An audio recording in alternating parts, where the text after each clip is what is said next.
الحمد لله الذي كفى والصلاة والسلام على النبي المصطفى صلى الله عليه وسلم وأشهد أن لا إله إلا الله وأشهد أن محمدا عبده ورسوله أما بعد قال الله تعالى في كلامه العظيم أعوذ بالله السميع العليم من الشيطان الرجيم لا جناح عليكم إن طلقتم النساء ما لم تمسوهن أو تفرضوا لهن فريضة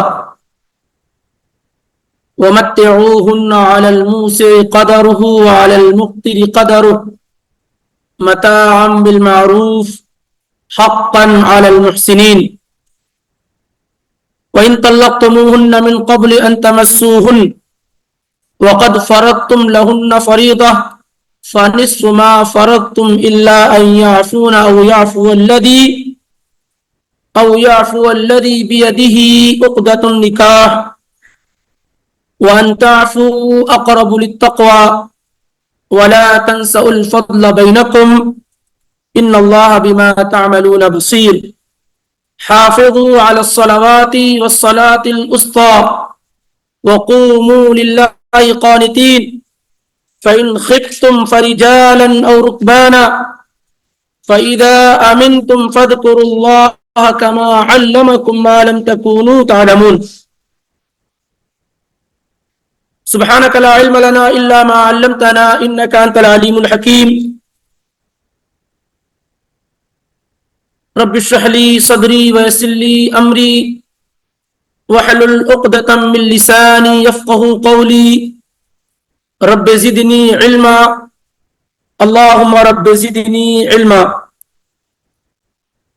سورہ البقرہ سے 4 آیات، آیت نمبر 236 سے لے کر کے 239 تک 236 237 اور 238 239 یہ 4 آیات اللہ رب العالمین کی توفیق سے پڑھی گئی اور تلاوت کی گئی ہیں۔ اللہ رب العالمین کی توفیق سے انہی آیات کا ترجمہ اور اس کی مختصر تفسیر ہمارا سمجھنے کی کوشش کریں گے، سیکھنے کی جستجو کریں گے۔ پچھلی کئی آیات میں ہم اور آپ نے طلاق کے متعلق تفصیلی احکامات اور معلومات سیکھ چکے ہیں۔ اس کا کچھ حصہ اللہ رب العالمین مزید یہاں بیان کر رہا ہے کہ کبھی کبھی طلاق کی نوعیت عام حالات سے ہٹ کر ہوتی ہے، یعنی کبھی طلاق اس وقت دی جاتی ہے جب رخصتی ہی نہیں ہوئی ہے، دونوں آپس میں ملے ہی نہیں ہوئے ہیں، صرف نکاح ہو گیا اور رخصتی کچھ سالوں کے بعد ہونی تھی، لیکن رخصتی کے پہل ہی طلاق کی اگر نوبت آ جائے تو پھر کیا کرنا چاہیے، وہ احکامات کے 2 آیات میں آیت نمبر 236 اور 37 میں بیان کیے گئے۔ اس کی 2 حالت ہے۔ ایک حالت یہ ہے کہ کسی شخص نے نکاح کیا ہو اور رخصتی سے پہلے نکاح کیا ہو، نکاح کے وقت مہر متعین نہیں کیا گیا اور رخصتی بھی نہیں ہوئی، صرف نکاح ہو گیا۔ پہلے ایسا ہوتا تھا کہ والد اپنی بیٹی کا نکاح قبل از بلوغ، اس کے میچور ہونے سے پہلے، بالغ ہونے سے پہلے کر دیا کرتے تھے۔ پہلے لڑکیوں کی کسی حد تک قلت بھی تھی کچھ وقت میں، تو یہاں تک معاملہ تھا کہ پیٹ کے اندر اگر بیٹی ہے تو میرے بیٹے کے ساتھ رشتہ طے ہے، یعنی ایسے لوگوں سے میری خود کی ملاقات ہوئی ہے جن کی بیگم سے ان کا رشتہ اس وقت ہوا جب ان کی بیگم پیدا تک ہی نہیں ہوئی تھی، لیکن یہ طے ہو گیا کہ اگر بیٹی پیدا ہوئی تو ہمارے گھر کی کیا ہے، بہو بنے گی۔ یہ اور پہلے لوگ جب زبان دیتے تھے تو اس سے مکرتے نہیں تھے، پھر وہ کیا ہوتا، بڑے ہو جانے کے بعد کچھ سال کے ہو گئے تو دونوں میں نکاح ہو جایا کرتا تھا۔ لیکن کبھی کبھی کیا ہوتا ہے، نکاح ہو گیا ہے لیکن کسی وجہ سے لڑکا لڑکی کے ساتھ رہنے کے لیے تیار نہیں، تو اللہ تعالیٰ نے کہا کہ اگر نکاح ہو گیا ہو اور مہر متعین نہ کی گئی ہو اور رخصتی نہ ہوئی ہو، اور اگر کسی وجہ سے طلاق آدمی دینا چاہتا ہے تو طلاق دے سکتا ہے، کوئی گناہ نہیں ہے۔ لیکن یہ ہے کہ جب وہ طلاق دے رہا ہے تو اسے چاہیے کہ کچھ ساز و سامان دے دے، کیا کرے، کچھ ساز و سامان دے دے، طاقتور آدمی، مالدار آدمی اپنی حیثیت کے مطابق، اور غریب اور متوسط آدمی اپنی حیثیت کے مطابق دے دے، معروف طریقے سے یہ سامان دینا ہو، ایسا نہ ہو کہ دے رہا ہو تو سامنے والے کو یہ لگے کہ میں کوئی صدقہ و خیرات قبول کر رہی ہوں، نہیں، حق کے ساتھ اس کو دے، عزت کے ساتھ دے، ایسا محسوس نہ ہو کہ کسی طرح کا کیا ہے، اس کو کوئی صدقہ وغیرہ دیا جا رہا ہو، بلکہ اس کا حق اسے دیا جا رہا ہو، اس طرح سے محسوس ہو۔ اور اللہ تعالیٰ نے کہا کہ یہ محسن لوگوں پر، احسان کرنے والے لوگوں پر اور نیک لوگوں پر کیا ہے، یہ حق ہے کہ وہ ایسا کرے۔ دوسری شکل و صورت یہ ہے کہ مہر متعین ہو گیا ہو، یعنی نکاح ہوا ہو اور اس میں یہ طے ہو گیا ہو کہ 10,000 ریال مہر ہے، لیکن رخصتی سے پہلے کسی وجہ سے وہ آدمی طلاق دے رہا ہو تو یہاں بھی وہ طلاق دے سکتا ہے، لیکن جو مہر متعین کی گئی ہے 10,000، اس کا نصف مہر دینا ہوگا، کیونکہ رخصتی نہیں ہوئی اس لیے پوری مہر نہیں، لیکن آدھی مہر دینا کیا ہے، واجب اور ضروری ہے۔ البتہ اگر لڑکی اپنی جانب سے کہے کہ چونکہ رخصتی نہیں ہوئی ہے، اس سے پہلے آپ مجھے طلاق دے رہے ہیں تو میں کیا ہے، یہ آدھی مہر بھی مجھے نہیں چاہیے، تو یہ جائز اور درست ہے۔ یا لڑکا، دلہا، شوہر یہ کرے کہ نہیں، تمہاری مہر چونکہ طے ہو چکی تھی اس لیے آدھی نہیں، پوری کی پوری کیا ہے تمہاری، 10,000 پر مہر طے ہوئی تھی، اگرچہ رخصتی نہیں ہوئی ہے تو ہم تمہیں پوری کی پوری مہر کیا ہے ادا کرتے ہیں۔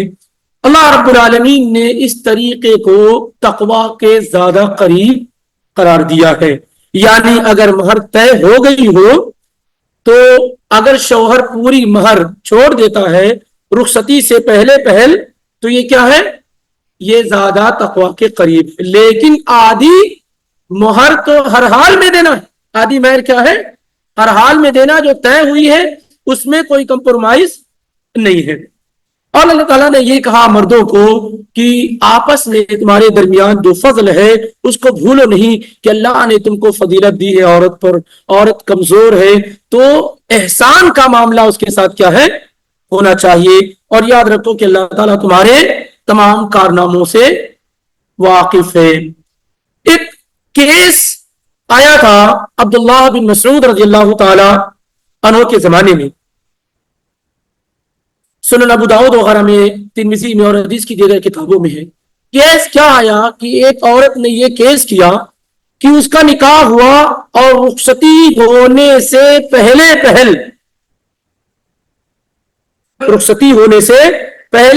ہی شوہر کی وفات ہو گئی، اب میں کیا کروں، یعنی نہ رخصتی ہوئی، نہ ملاپ ہوا، نہ مجھے مہر ملی، نہ کچھ، اور نکاح ہونے کے بعد ہی شوہر کی وفات ہو گئی ہے، میں کیا کروں، یعنی میرے لیے شریعت کے کیا احکامات ہیں، کیا مجھے عدت گزارنی ہوگی، نہیں گزارنی ہوگی، کیا میرا میراث میں حصہ ہوگا، نہیں ہوگا، جو مہر متعین کی گئی تھی وہ ملے گی یا نہیں ملے گی، کئی مسائل ہو گئے۔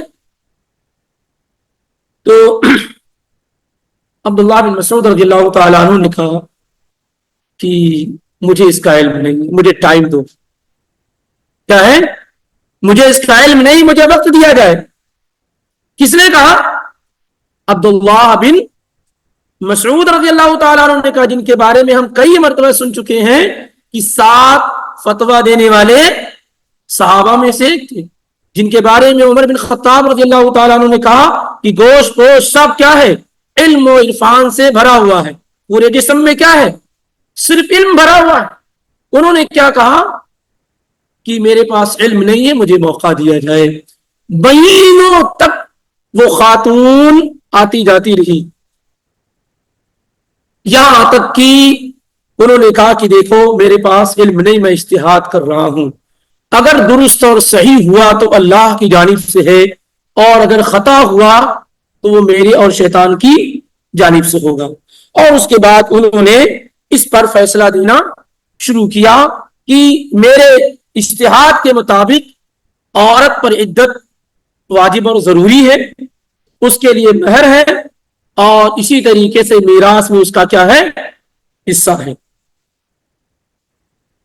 ایسی عورت پر کیا ہے، مہر بھی ہے، عدت بھی ہے، اور شوہر کی میراث میں اس کا حصہ ہے۔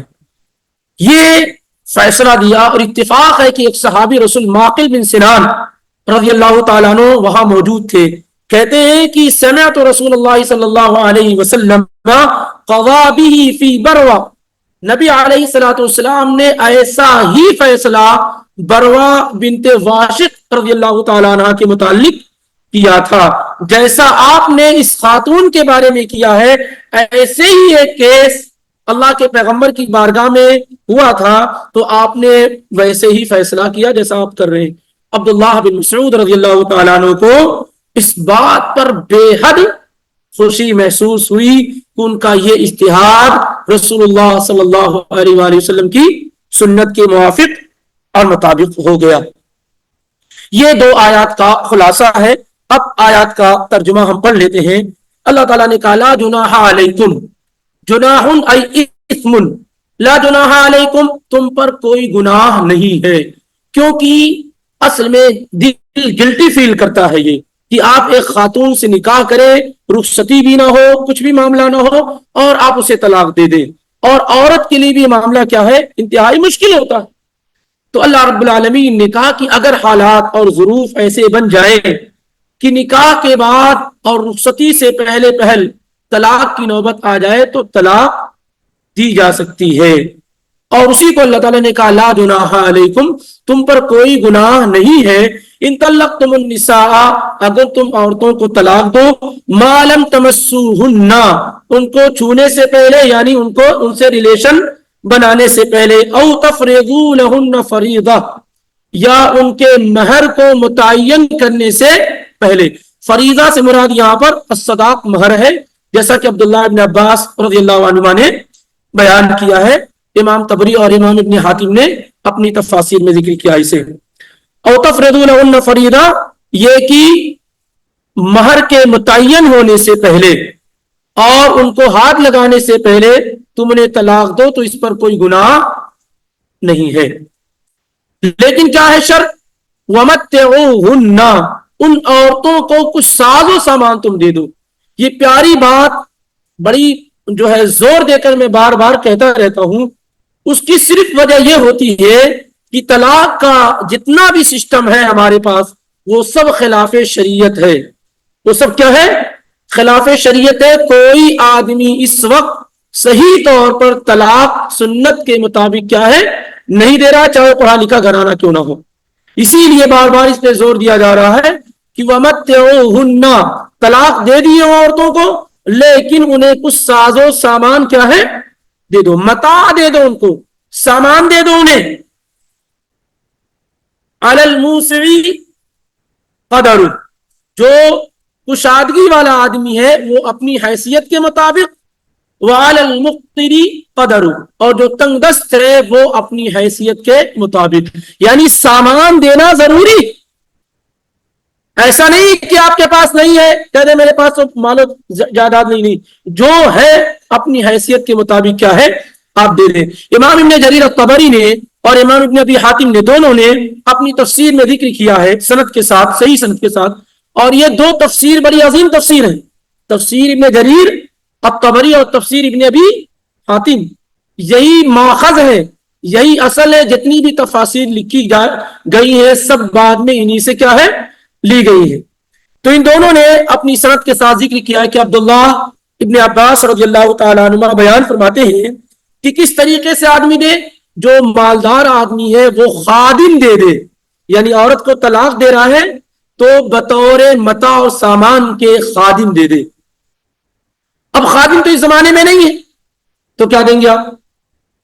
خدمت کرنے والی مشین کیا ہو سکتی ہے؟ ایک روبوٹ دے دے. ابھی کیا ہے تو اس طرح کی قیمتی چیز بھی کیا ہے آدمی دے دے, کوئی بہترین کار دے دے, کوئی مکان دے دے. اس طریقے سے جو آدمی کشادگی والا ہے اگر وہ طلاق دے رہا ہے کب؟ مہر کے متعین ہونے سے پہلے, اور اسی طریقے سے رخصتی سے پہلے, لیکن نکاح ڈن ہو چکا پہلے. تو اس حیثیت سے اپنی حیثیت کے مطابق کیا ہے یہ اسے دے دے.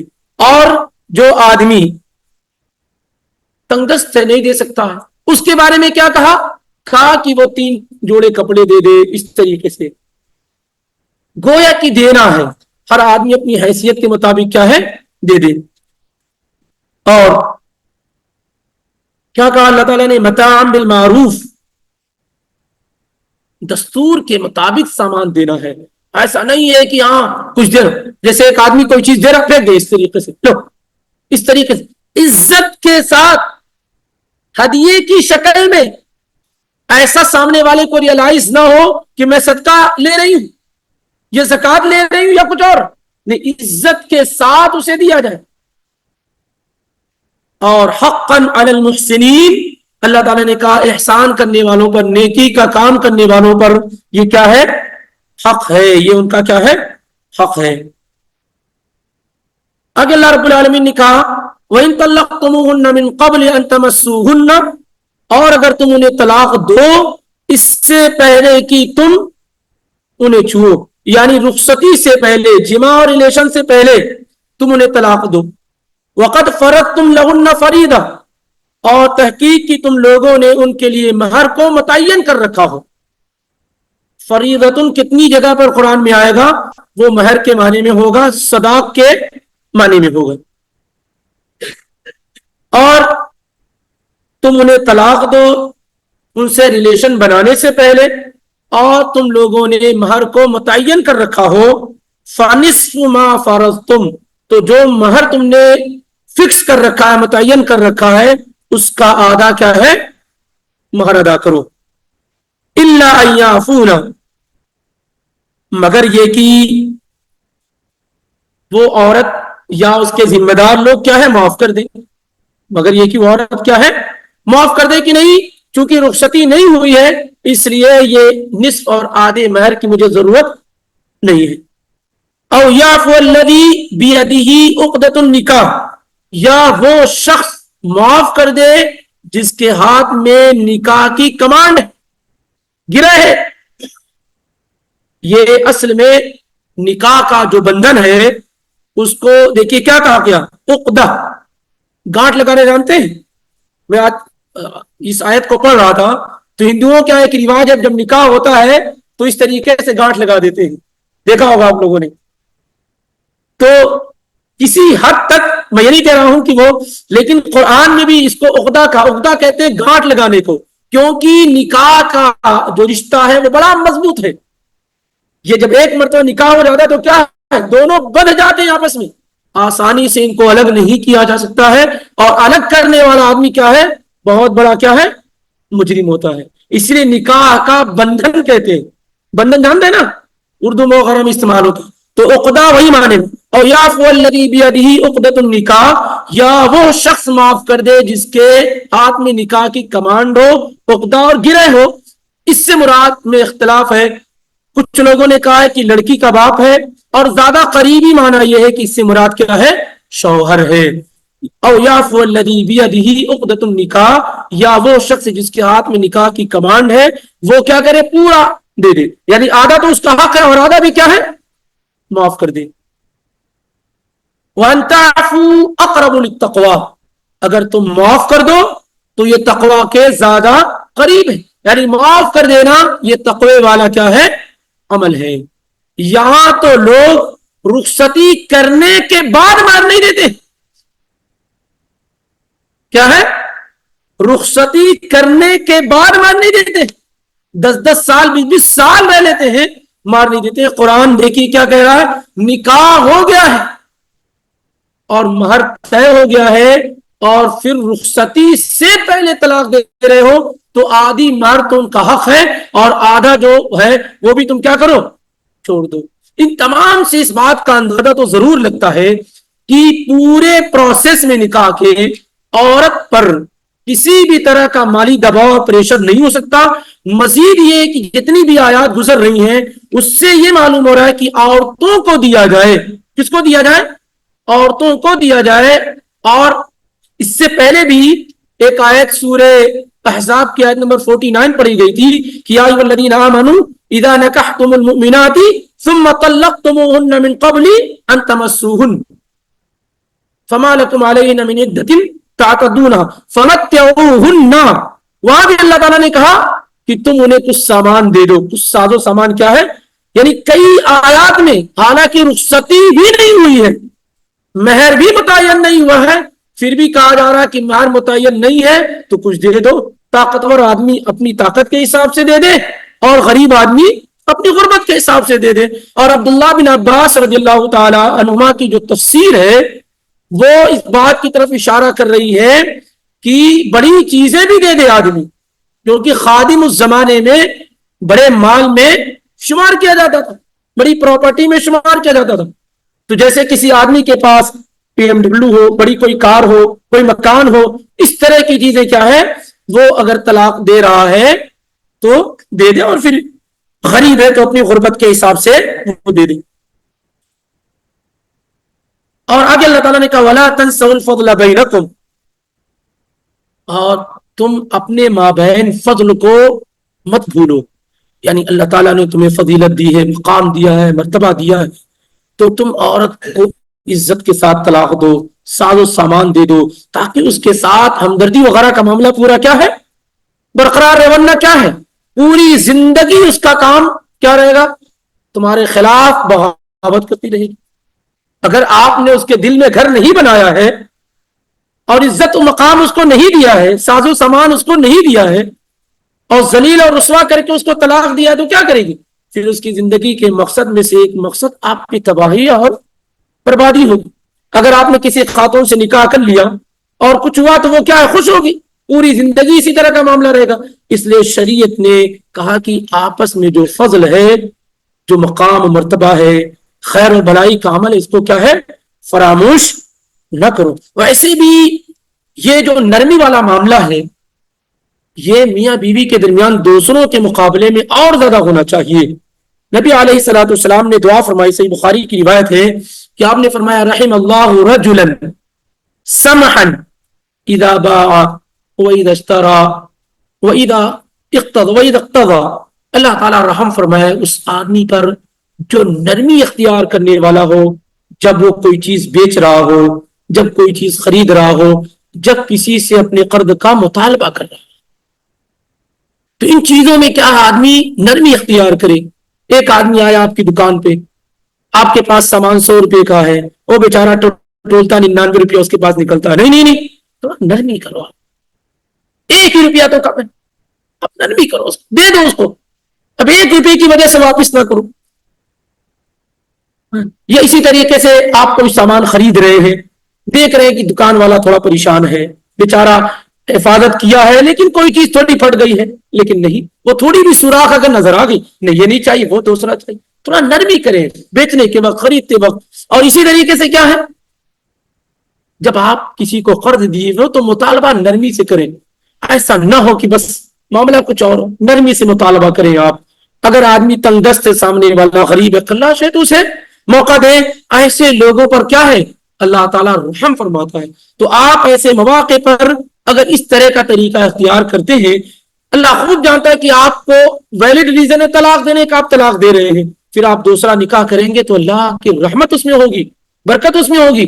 نہیں, اگر آپ دوسرا راستہ اختیار کریں گے تو طلاق آپ اس خاتون کو دے رہے ہیں, دوسرا نکاح کریں گے تو ہو سکتا ہے کیا ہے یہ پریشانی کا سبب آپ کے لیے ہو جائے.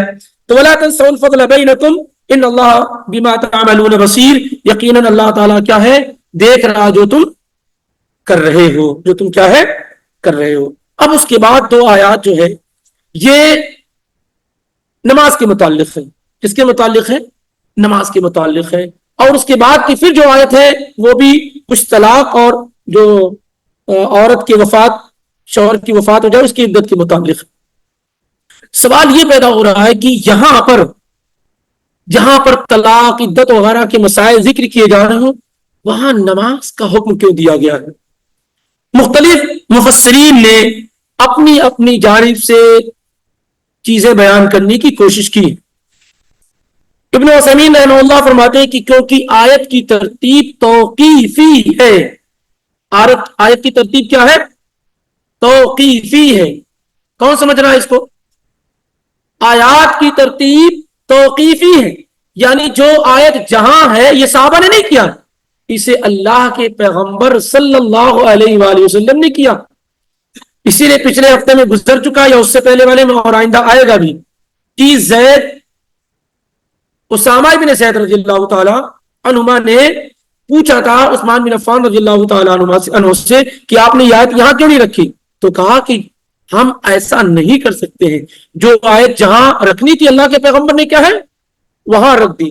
تو یہاں پر دو آیات نماز کے متعلق یہ اللہ کے پیغمبر صلی اللہ علیہ وسلم نے یہاں رکھی ہے۔ اس میں یقینی طور پر حکمت ہے، لیکن اس حکمت کا صحیح علم کیا ہے؟ اللہ رب العالمین ہی کو ہے۔ بعض مفسرین نے اپنی اپنی جانب سے اس میں حکمتیں بیان کرنے کی کوشش کی ہے۔ کیا آیات ہے؟ ہم اور آپ اسے پڑھنے کی کوشش کرتے ہیں۔ بڑی اہم آیات ہے۔ حافظوا علی الصلوات والصلاۃ الوسطی وقوموا للہ قانتین۔ حافظوا، اللہ تعالیٰ نے یہ نہیں کہا کہ پڑھو، یہ بھی نہیں کہا ہے کہ جو ہے اس کو محفوظ کرو وغیرہ وغیرہ، کا حافظوا۔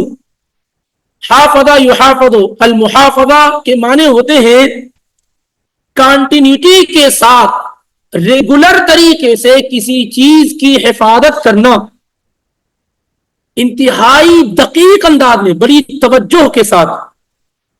یعنی محافظہ حفاظت کرنا کس طریقے سے؟ کسی چیز کو مستقل طور پر اس کی حفاظت کرنا کس طریقے سے؟ انتہائی توجہ کے ساتھ، تھوڑے لمحے کے لیے بھی کیا ہے آپ غافل نہ ہو۔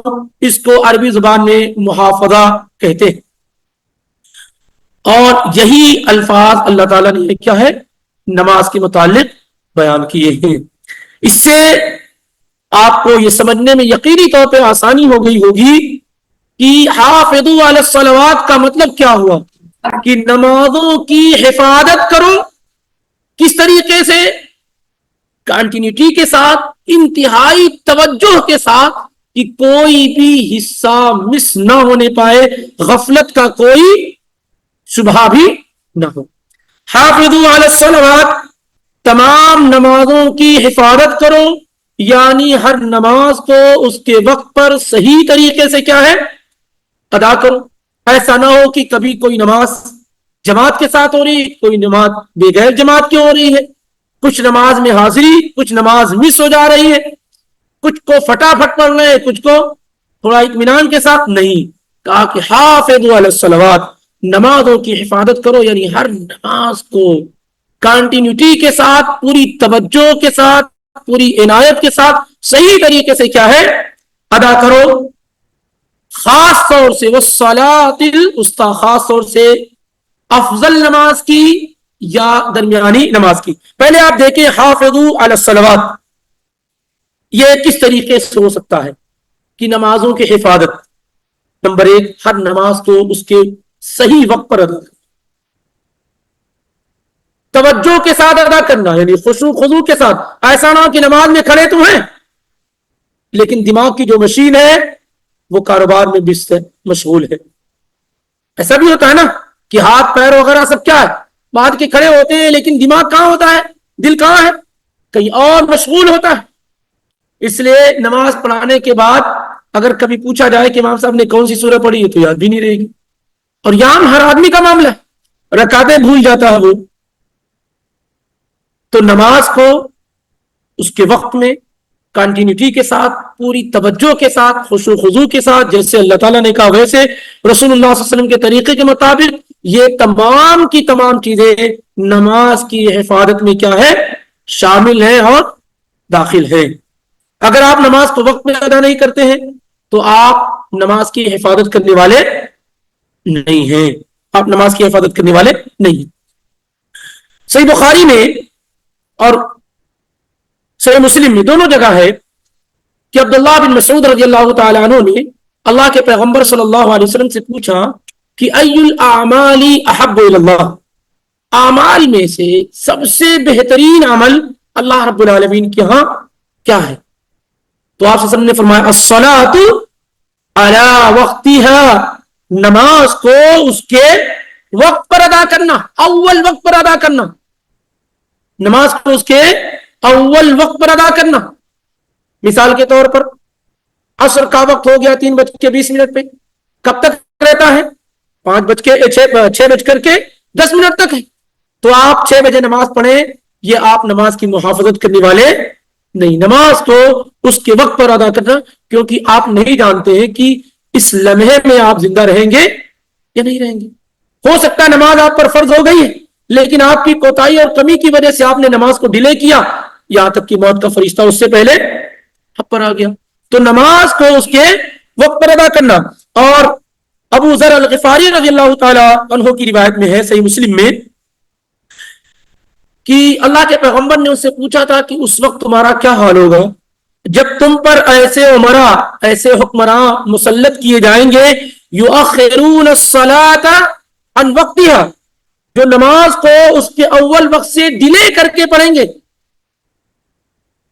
او یمیتون الصلاۃ عن وقتها، یا نماز کو بالکل اخیر وقت میں پڑھیں گے، اول وقت میں نہیں پڑھیں گے، تاخیر کے ساتھ پڑھیں گے، اخیر وقت میں پڑھیں گے، اس وقت تمہارا کیا معاملہ ہو؟ تو ابو ذر الغفاری رضی اللہ تعالیٰ عنہ نے کہا فما تأمرنی یا رسول اللہ کے رسول، اگر میں ایسے لوگوں کو پالوں، ایسے وقت کو پالوں تو میں کیا کروں گا؟ آپ کیا حکم دیں گے مجھے؟ تو آپ نے فرمایا صلی الصلاۃ لوقتها، نماز کو اس کے اول وقت میں پڑھ لینا، نماز کو اس کے اول وقت میں پڑھ لینا۔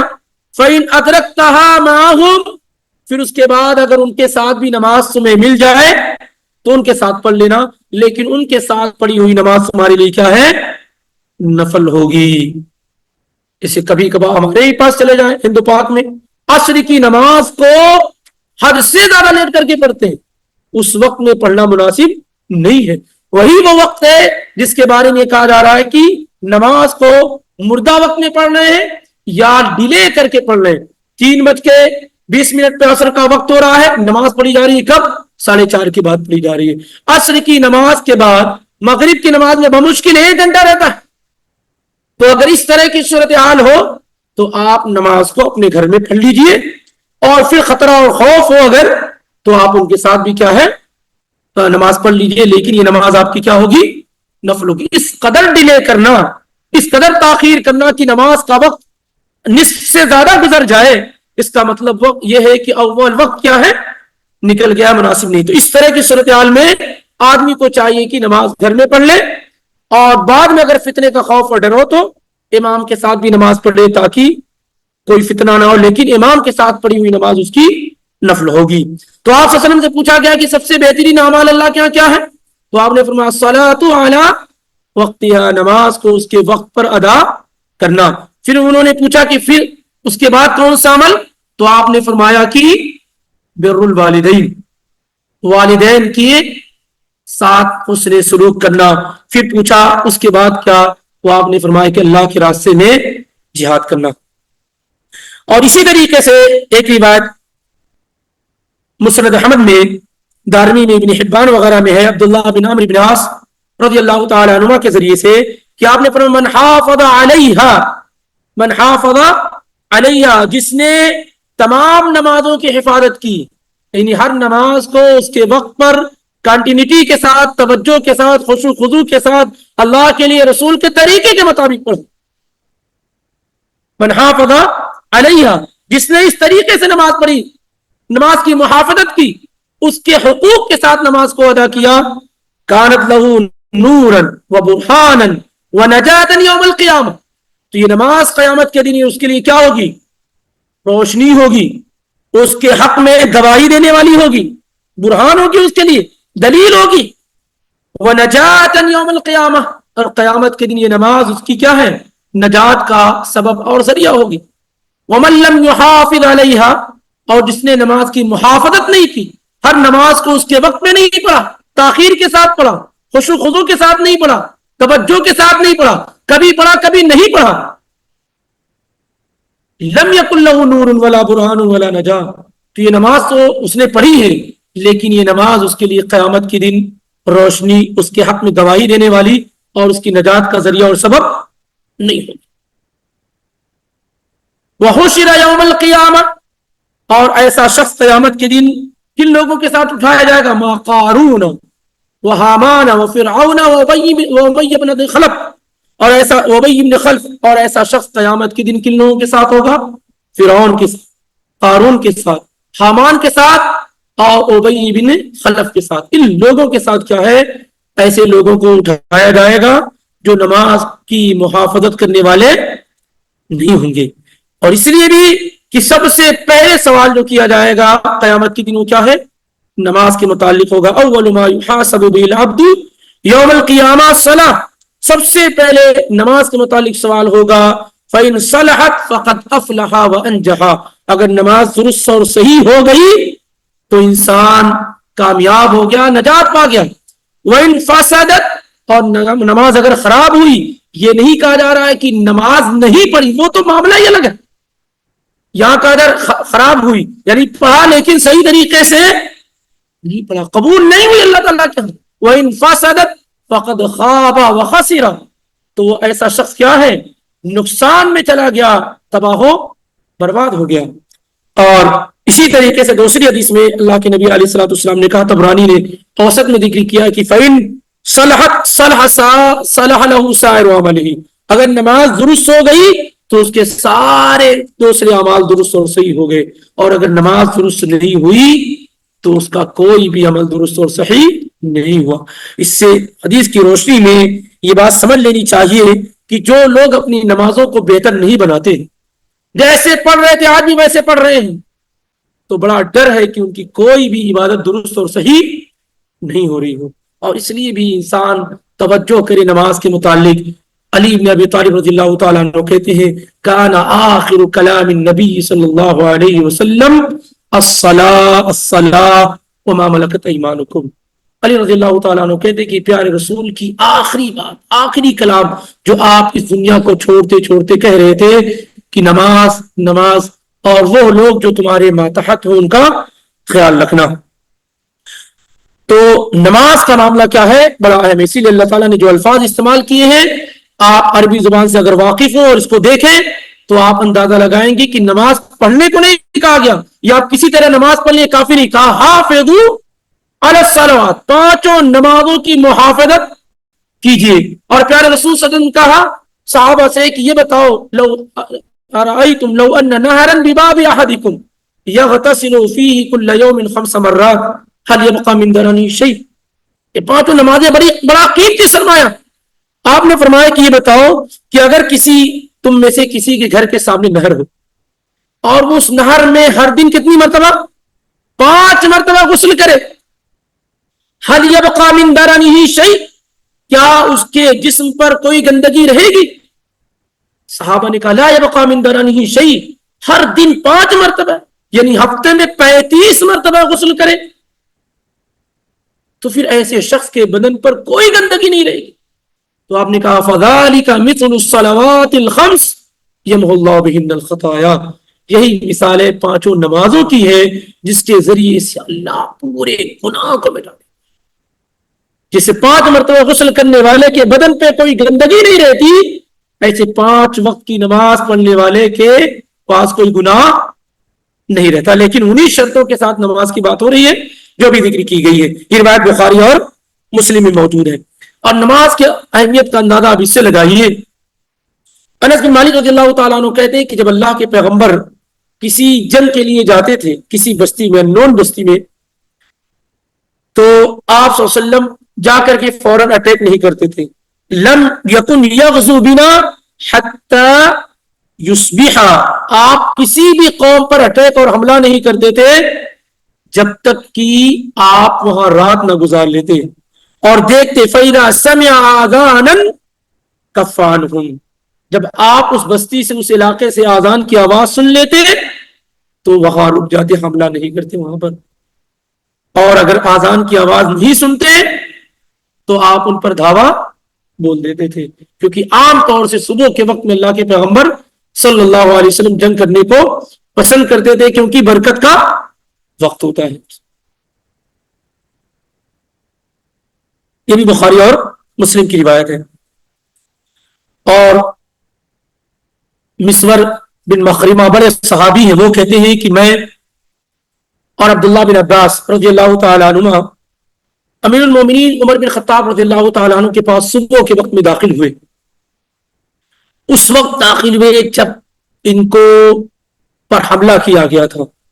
امیر المومنین عمر بن خطاب رضی اللہ تعالیٰ عنہ پر حملہ کیا گیا تھا اور صورتحال انتہائی خراب ہو گئی تھی. جو حکیم علاج کرنے والا تھا اس سے کہا کہ صحیح سے بتاؤ میرا معاملہ کیا ہے،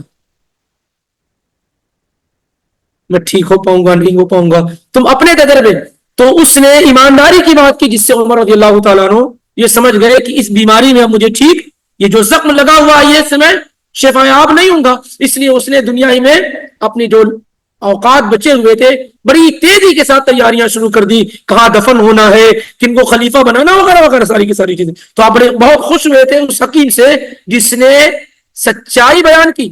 تو عمر رضی اللہ تعالیٰ عنہ کو جب حملہ کیا گیا تو صبح کے وقت میں مسور بن مخرمہ اور عبداللہ بن عباس رضی اللہ تعالیٰ عنہ گئے اور کہنے لگے یا امیر المومنین الصلاۃ، امیر المومنین نماز کا وقت ہو گیا ہے، نماز کا وقت ہو گیا. زخم اتنا تھا کہ کچھ پلایا کھلایا جاتا تو پیٹ کے راستے سے باہر آ جاتا تھا، کچھ بھی نہیں ٹکتا تھا، ایسا زخم تھا. اور یہ لوگ پہنچے اور کہنے لگے یا امیر المومنین الصلاۃ، نماز کا وقت ہو گیا. کہا ہاں صحیح کہتے ہو، انہ لا حظ فی الاسلام لمن اضاع الصلاۃ، اس آدمی کا اسلام میں کوئی حصہ نہیں ہے جس نے نماز کو ضائع اور برباد کر دیا.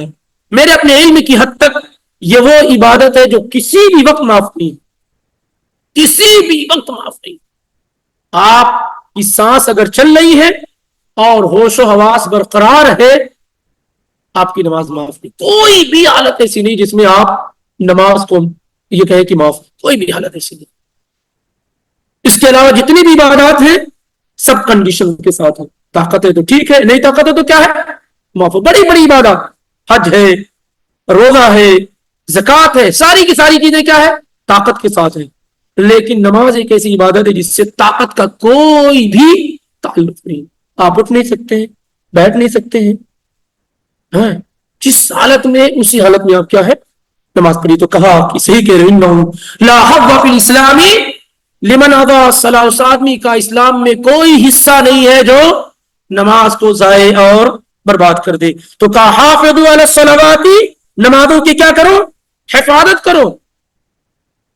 والصلاۃ الوسطی، خاص طور سے درمیانی نماز کی یا فضیلت والی نماز کی. صلاۃ الوسطی سے کیا مراد ہے؟ اس میں صحابہ سے لے کر اختلاف موجود ہے. بعض صحابہ کے ہاں اس سے مراد ظہر کی نماز ہے، بعض کے ہاں فجر کی نماز ہے، اور اکثر صحابہ میں سے کہ ہاں اس سے مراد کیا ہے عصر کی نماز ہے. صلاۃ الوسطی سے مراد کیا ہے عصر کی نماز ہے. صحابہ میں علی بن ابی طالب، ام المومنین عائشہ، حفصہ، عبداللہ بن عباس، ابو ہریرہ، عبداللہ بن عمر، ابو سعید الخدری، ابو ایوب انصاری، صحابہ میں یہ لوگ. تابعین میں حسن البصری، ابراہیم النخعی، سعید بن جبیر، اور اسی طریقے سے دیگر لوگوں کی رائے یہ ہے کہ اس سے مراد عصر کی نماز ہے. حافظوا علی الصلوات والصلاۃ الوسطی، خاص طور سے کیا ہے عصر کی نماز کی. تو جو پانچوں نمازیں اس میں عصر کی نماز ہے کہ نہیں، یہ اس کو کہتے ہیں کہ عام کے بعد خاص کا ذکر کرنا.